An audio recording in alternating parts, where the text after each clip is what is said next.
Hello and welcome. I'm Peter, the host of this channel.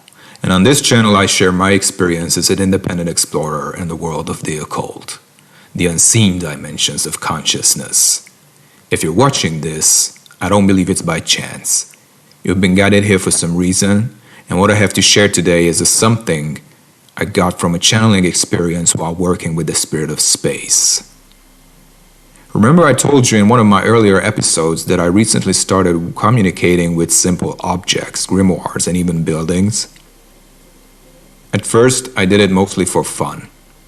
Actually, you can check out my video over here where I take a deep third eye look at the Red Dragon Grimoire, or also called the Grand Grimoire. What I was doing there has a name. It's called Animism. Animism is one of humanity's oldest spiritual ideas. According to this worldview, the world around us is alive. Trees have spirits, mountains have spirits, rivers have spirits, animals have spirits.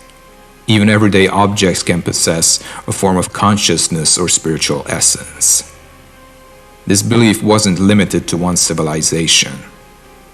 Native American tribes often treated trees as wise, living beings and asked for their blessing before cutting them down.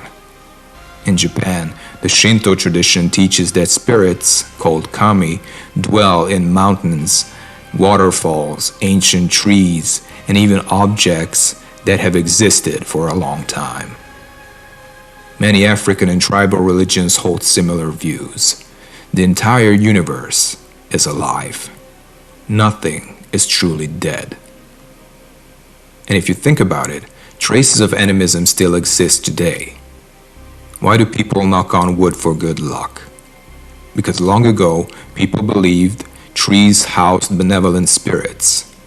By touching the wood, you invited their protection. Even if people don't remember the original meaning anymore, the ritual survived. Now here's where my experience started to take an unexpected turn.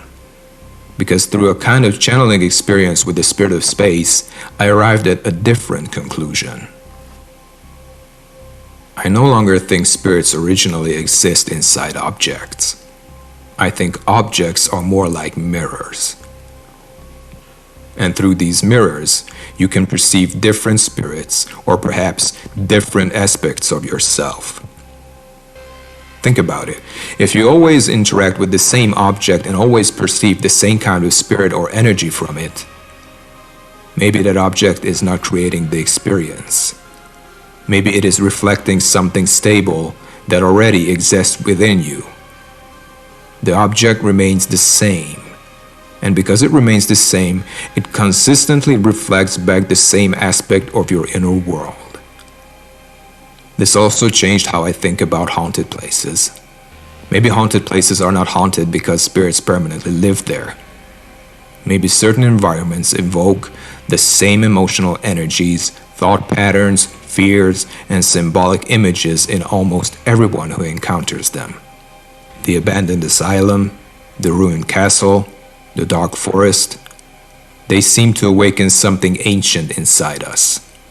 And depending on who you are, what you carry inside yourself, and what your mind is sensitive to, the experience can be pleasant, neutral, or terrifying. The same may be true for possessed objects. An old doll, a grimoire, an antique mirror. These objects may function as symbolic triggers. They awaken energies already buried deep within the observer.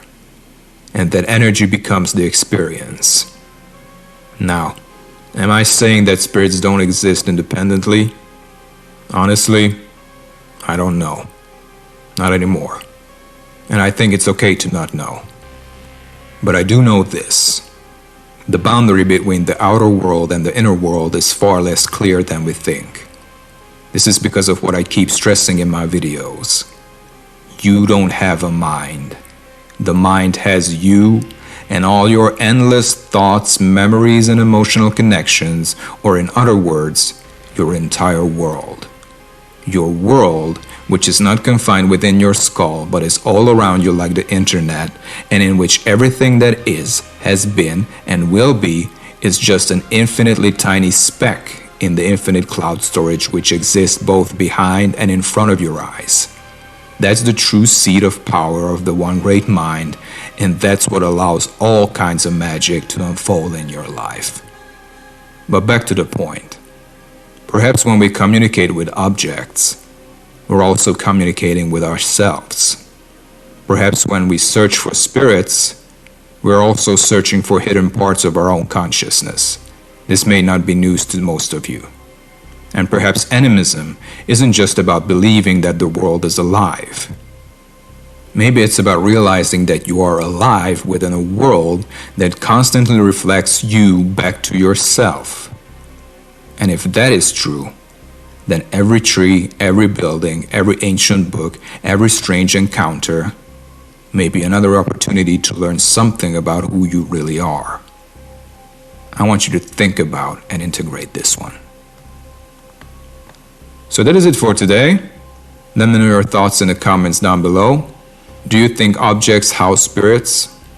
Or do you think they reflect something within us? I'd love to hear your perspective and experience. Until next time, take care. Much love.